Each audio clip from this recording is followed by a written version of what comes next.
روند گردآوری نسخه های قدیمه که در دست مردم هست از طرف مرکز میراثی خطی که شما رهبری اونا بر عهده دارید ادامه دارد، همینطور است؟ البته ما این نیتی نه که داریم، خیلی تا جای بعضا خریداری هم می شود، لیکن بسیار امکانمون محدود است.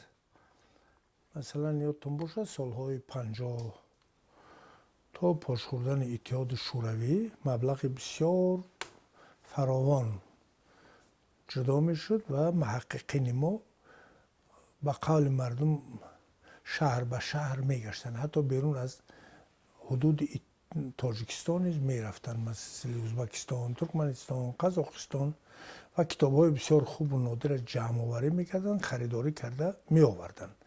البته اون وقت که یک مملکت بود از ازبکستان به تاجیکستان و به قزاقستان و به دیگر جاها انتقال کردن نسخه های خطی خب ممنوع نبود، چون یک کشور بود و در همون مدت خب از شروع از سالهای 30 به بعد این کار خیر ما انجام میدادیم.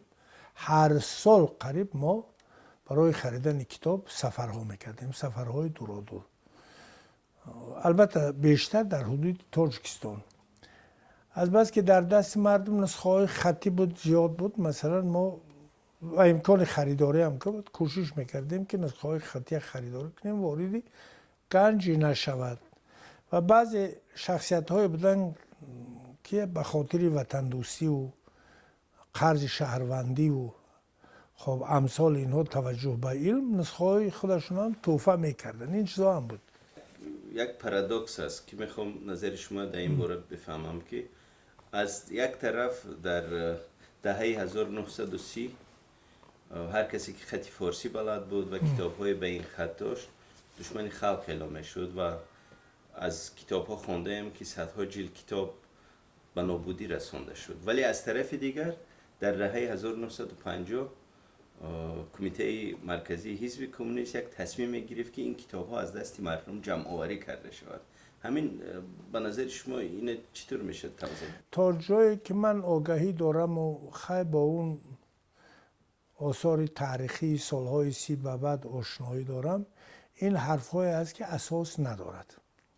از مرکز سپارش میدادن همون حزب کمونیست هم که شما سله بیارید.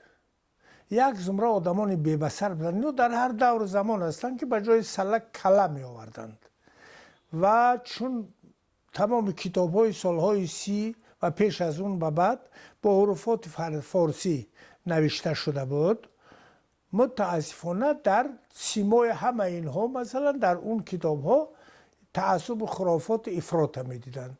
این خیلی نبود.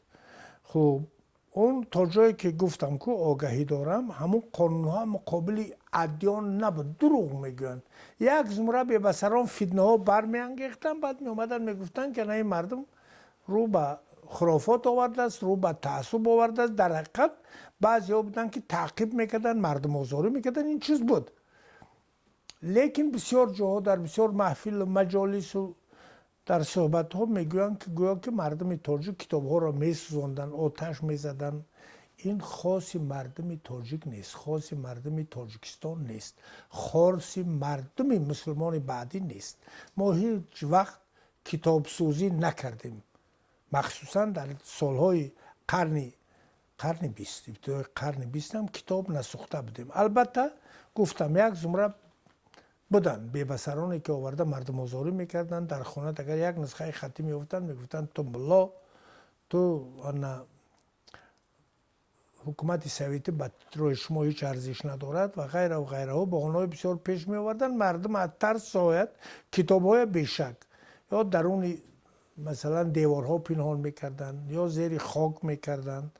حداقل وقتی که خطر بسیار تهدیدشون میکرد امکان داشت به دریا بعضی کتاب‌های پرتن، یک گروه ناچیز. ولی گویان که مردم تاجیک کتاب سوزی کرد و کتاب از بین برد، این فکر میکنم هیچ اساس ندارد. این ما فکر کرده برآوردیم. استاد، در مرکز میراث خطی که شما مدیر آن هستید، رئیس آن هستید، تقریبا 12,000 نسخه های خطی و کتاب های چاپی سنگی محفوظ است. به نظر شما آموزش و بررسی این نسخه های خطی چه اهمیت دارد؟ البته این سوالی که شما از من پرسیده ایستادید، ما گذشته خودمون رو به شرافت همین چند نسخه خطی که باقی مونده است به شرافت همین رو میشناسیم. امروز ببینید دست به سر سینه میزنیم، دعوا میکنیم که ما گذشته بسیار غنی داشتیم، گذشته با افتخار داشتیم. در حقیقت چنین بود. گذشته ما خیلی غنی است، خیلی بوی است، تاریخ بسیار غنی داریم، اینجا جای شک نیست. خب اکنون گذشته چگونه میتوانیم بآموزیم؟ در زمین خالی که نمیشد این کار کردن. با شرافت همین 4 نسخه خطی که در گنجینه ما محفوظ است. شما میدونید که تقدیر چنان کرد متاسفانه که در این تقسیمات بعدی شوروی، تقسیمات سالهای 20 و 30، خب تاجیکان کمک در مورد تاجیکان اندکک به اهمیتی بیشتر به نظر می رسید. نمیدونم جرم در چی بود. خب اون شهرهایی که متعلق به مردم تاجیک داشتند، همون شهرهایی که مرکزهای بسیار پرقناوت علم و معرفت و فرهنگ و تاریخ ملت تاجیک بود، در گوشه‌های دیگر ماند.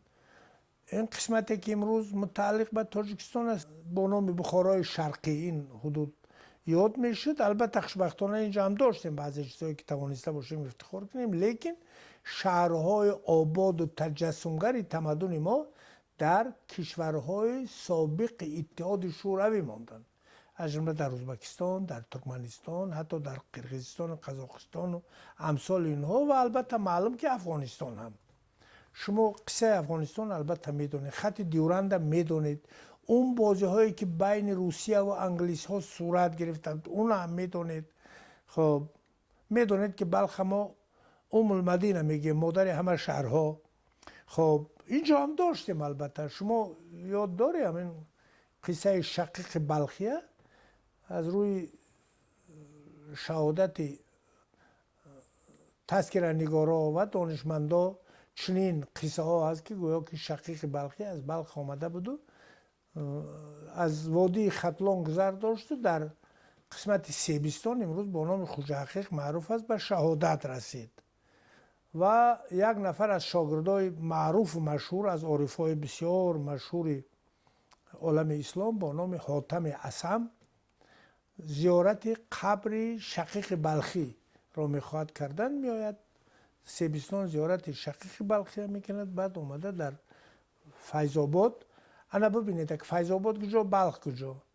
در نفحات الانس عبدالرحمن جامی میگد که حاتم اصم از شاگردای شقیق بلخی یعنی زاده بلخ در وشگیر بلخ، وشگیر همین فیض آباد امروزی ما، در وشگیر بلخ رو در نقاب خاک کشید.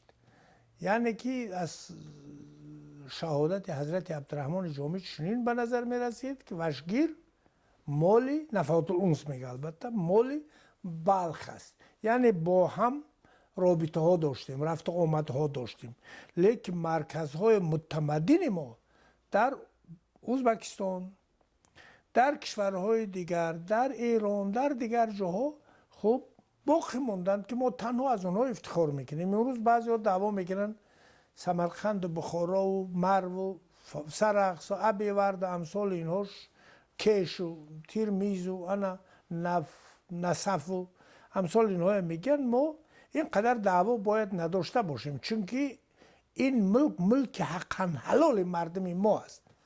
همین مردم تهجایی، مردم ما، مردم تاجیک است، مردم ایرانی الاصل است. خوزی میگن که مولانا جلال الدین رومی در 7 سالگی خیر رفت و جوانکک بود که با کنیه آسیای صغیر کنیه ترکیه رفت و فلان رفت این رفت. خب برادر مولانا با زبان نرفت. زبان مادری حضرت مولانا بهترین گویش زبان تاجیکی در آسیای صغیر در همین شهر کنیه وجود داشت. لیکن تاریخ با ما خیلی جفا کرد. نمیدونم سببش را باید سر موضوع هم بحث کردن در کارو باعث رنجش دیگر رو قرار نگیرد. زبان گفتگوی مردم، زبان معاشرت، زبان مردم در همه جا از شبه قاره تا آسیای صغیر همه زبان فارسی بود، زبان تاجیکی بود، زبان دری بود. هر چی میگیم لیکن اکنون من شما میدونیم که گهواره زبان فارسی بیشک زبان فارسی و تاجیکی ها که دری میگیم بیشک ماورا و نهر است. همون اشعار اون بیتی که سخن غزل رودکیوار نیکو بود، غزل هم سخن است. غزل رودکی یعنی طرز گفتار رودکی بهترین طرز گفتار است که اینا تمام عالم ایرانی اصل، تمام فارسی زبان های عالم قبول دارن، تاجیک زبان های عالم قبول دارن. از اینها ما باید افتخار کنیم و شکرانه کنیم که خداوند ما همین فرهنگ، همین تمدن بزرگ نصیب کرده است. نصف عمر خدا به تحقیق آثار خطی بخشیدید، صرف کردید. اهمیت آموزش این آثار چی است؟ البته اگر میخواسته باشیم که خود را بشناسیم باید تکیه به همین 4 نسخه خطی که اینجا داریم تکیه به همین کرد و شکرانه کنیم خداوند که همین گنج بی‌بهای نصیب ما کرده است. شما تصور کنید با این توجه مخصوص میخواهد، چون که سالهای 70 60 70 80 با گنجینه توجه ظاهر میکردند، چنانی که میکردن. امروز متاسفانه بعضا میشنوم که در اطراف نسخه های خطی حرف های بیهوده زیاد میگویند که انا چی در کار این 4 نسخه و این فلان و بیمدان. هیچ کس نمیدوند که خداوند ما همین گنج نصیب کرده است. شما تصور کنید برادر، متن درن ارمنستان با همون چند کتابی که باقی مانده است با کتاب های فارسی اون متن داران است، یعنی که این هم اصطلاح فارسی، اصطلاح عربی و چند همون کتابی که از خود برادرای ارمن است با زبان فارسی هم آثار بسیار باقی مانده است و عربی، اونا افتخار میکنند. یا در ترکمنستان وقتی که من رفتم همون مرکز میراث خطی اونها دیدم با نام ناسیونال اینستیتوت روکوپیسی حاضر نام برده می شود. شما تصور کنید که تگ 1000 نسخه خطی دارند، بیشترش با نسخه خطی فارسی. اون مردم چون گوهرک چشم نسخه های خطی نگهبانی میکنند و میآموزند. مثلا یک زمان ما میخواستیم که با خود برادرای ترکمن، چون که اون وقت مسئله با زبان فارسی با حروفات فارسی آشنایشون کمتر بود، معاصر رحیمیه در زمینه قرارداد ما بچه های اینستیتوت میراث خطی ما مثلا در زمینه قرارداد معاصر رحیمی را به حروفات سیریلیک برگردوندن و از پای ترجمه آن شدن که برادرای ترکمن ما تاریخ گذشته خودشون خوبتر بیاموزند. رحیمی، عبدالرحیم و فلان اینا در هندوستان عرضی ظهور کردن. میگویند که وقتی که بابر میرزا رفت هندوستان گرفت، بیرم خان ترکمن از بدخشان گرفت همراه بود برای تصرف هند. خب اونجا کتابخانه عبدالرحیم خان با نام خانان معروف بود، کتابخانه بسیار برجسته و بزرگ در هندوستان تأسیس داده بود. اونها حاضر میگویند که مجسمه اون در اشخابات ساختن، یعنی که توجه مخصوص. دیگر پول زیاد دارن اونها، نه تنها در محیط خودشون کتاب گردآوری میکنن بلکه سفرهای دورادور میکنن به تاجیکستان، کشورهای دیگه، هند، پاکستان، چین و امثال اینا که آگاهی داشته باشن از موجود بودن نسخه های خطی که بیشک تمدن مردمی، خب عموما تمدن مشترک اسلامی است. ما طرف تعصب خرافات باید کنار بگذاریم. وقتی که ما تمدن اسلامی میگیم 4 کتاب دینی در نظر نداریم، گذشته خودمونه از حضرت رودکی ما افتخار است. قریب 1100 سال می شود که ما ادبیات بسیار غنی داریم. استاد از این حرفای شما چنین نتیجه گیری میتوان کرد که آموزش و تحقیق بسیار ضرور است. این دستخط ها ممکن است چندین صفحه های ناروشن تاریخی فرهنگ ملت ما رو روشن حتما. شما تصور کنید یک کتاب خیلی بنده از یگانه نسخه یگانه بود که من از حروفات فارسی تعلیق شکست بود. خیلی مشکل. متاسفانه دانشمندای پیشین و این کتاب هرچند میدونن که کتاب پر ارزش است، خوب مورد آموزش قرار ندادند. البته استفاده کردن، نام بردن تاریخ همایون میرزا صادق خواجه گلشنی، لیکن کتاب یک نسخه بود، چون خواندنش مشکل تر بود اینقدر خودشون اذیت نکشیدن، کم حوصله کردن. همین کتاب من گرفته به حروفات سیریلیک برگردوندم، گفتم که تاریخ همایون که مخصوصا از حکومت امارت بخارا، بیشتر حکومت امارت بخارای زمان امیر عبدالاحد و تا امیر عالم خان، خوب یک معلومات بسیار عجیب و جالب میداد.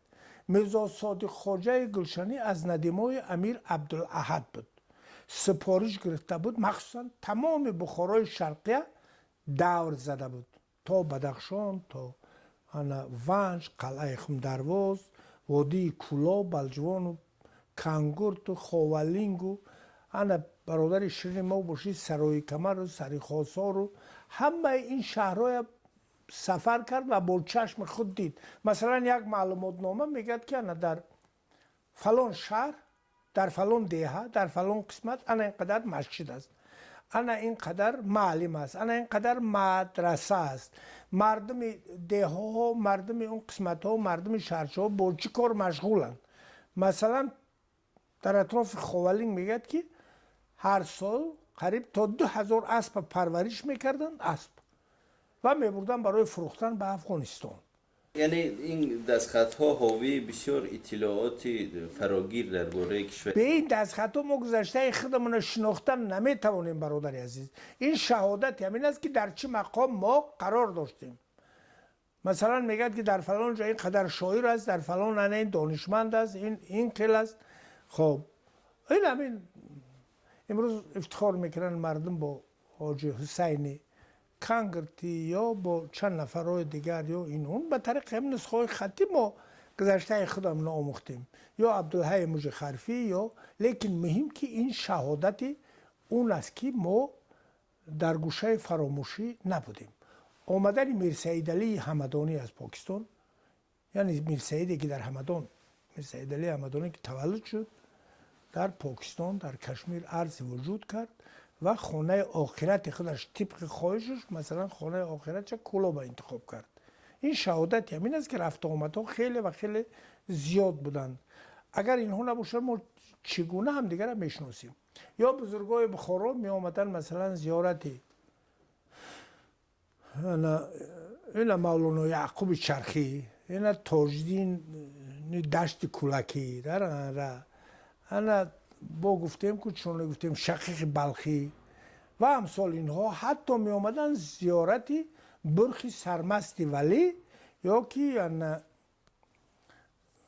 سلطان ویس قرنی، هرچند خیلی بسیار اینها در اینجا خواب نیستند. استاد به عنوان پرسش اخیر، آیا مایه تاسف نیست که شاید من اشتباه کنم 95 96 یا 99% مردم به خطی که این کتاب ها نگاشته شده تسلط نداره؟ شما چی فکر میکنید؟ من نظرم این است، نظر من، البته اینجا سیاست از دخل کردن نمیخواهم، همون هایی که از سال 29 شروع کردن تا سال 31 به حروفات لاتین گذاشتند غلط کردند.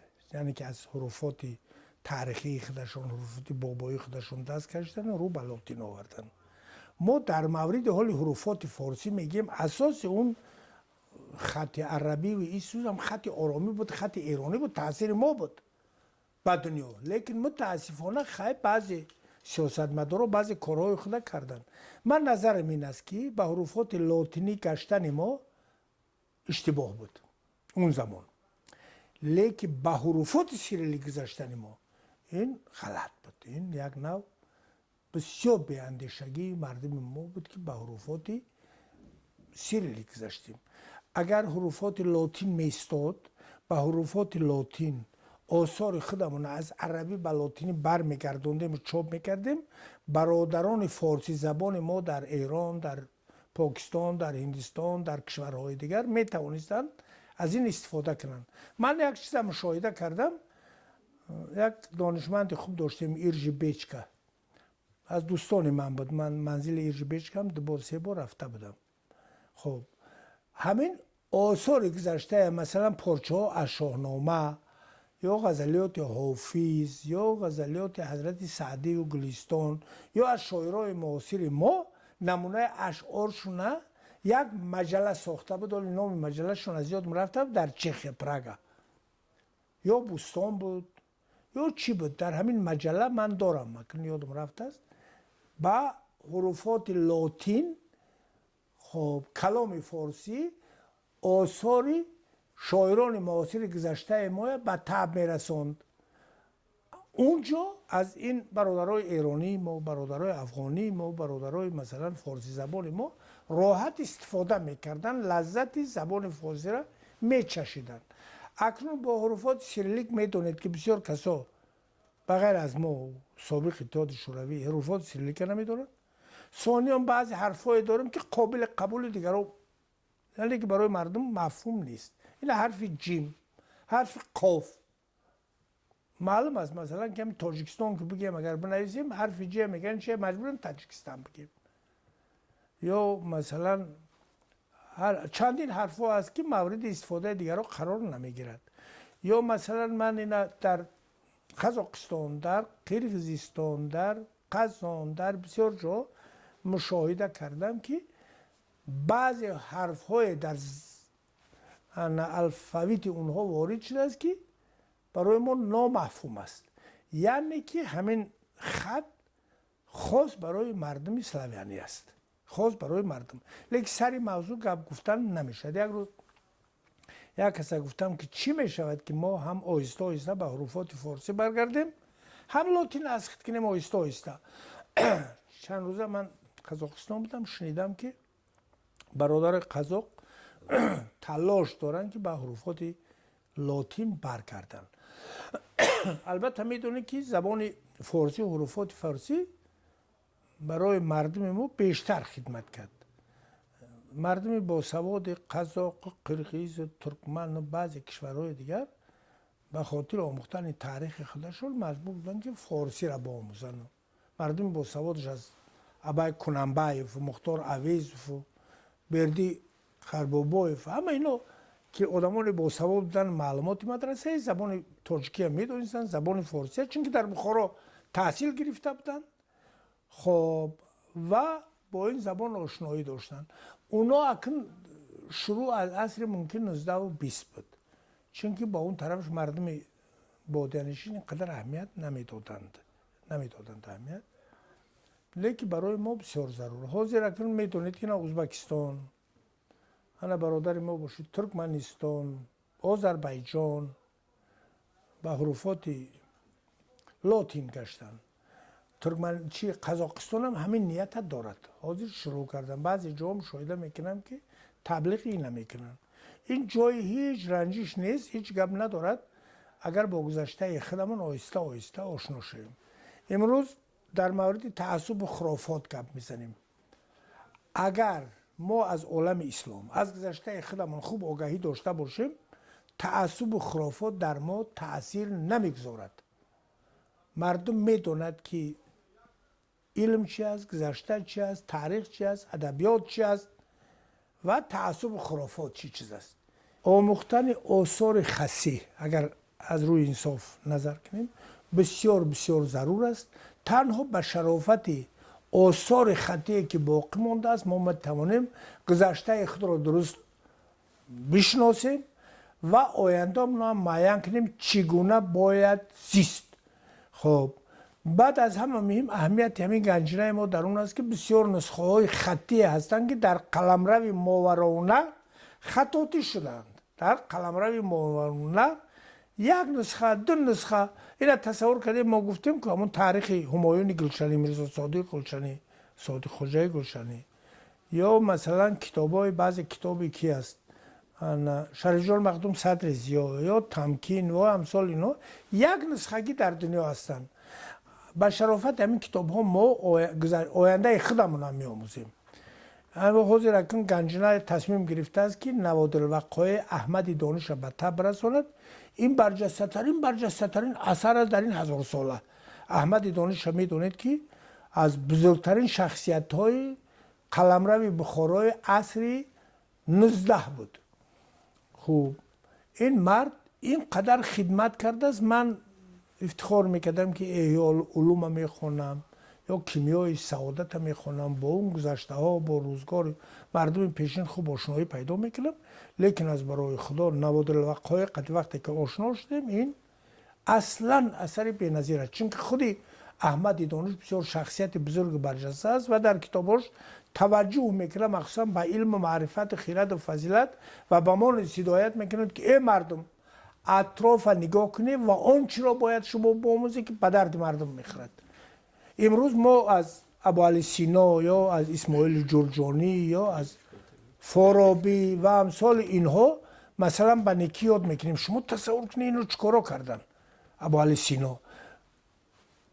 ذخیره خوارزمشاهی اسماعیل جرجانی قرن 11 تصور کنید به زبان فارسی نوشته شده است. امروز در باب ذخیره خوارزمشاهی کمتر معلومات داریم. این کتابی که برادرای عرب ما در الازهر مصر همین 1000 سال پیش از فارسی به عربی برگردانده موارد استفاده قرار می داشتن برای آموختن علمی طبابت و امثال اینها.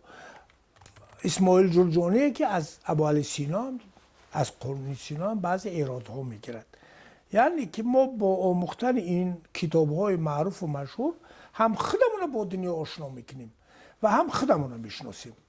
برای همین توجه به مرکز میراث خطی بسیار مهم است. امروز متاسفانه با بعضی سبب‌ها بعضی محدودیت‌ها هست، خوشبختانه توانستیم که مرکز میراث خطی خودمون نگاه داریم با نام ذخیره میراث خطی و انشالله امید داریم که حکومت تاجیکستان و مخصوصا رئیس جمهور ما پرزیدنت مملکت که به علم و معرفت و فرهنگ توجه خاص دارن زمینه فراهم میارن که ما مقام و مرتبه خودمون خوب توانسته باشیم که بلندتر ببریم، خودمون خوبتر بشناسیم و بسیار آرزو میکنم که یک مرکز پر اقتدار میراث خطی داشته باشیم.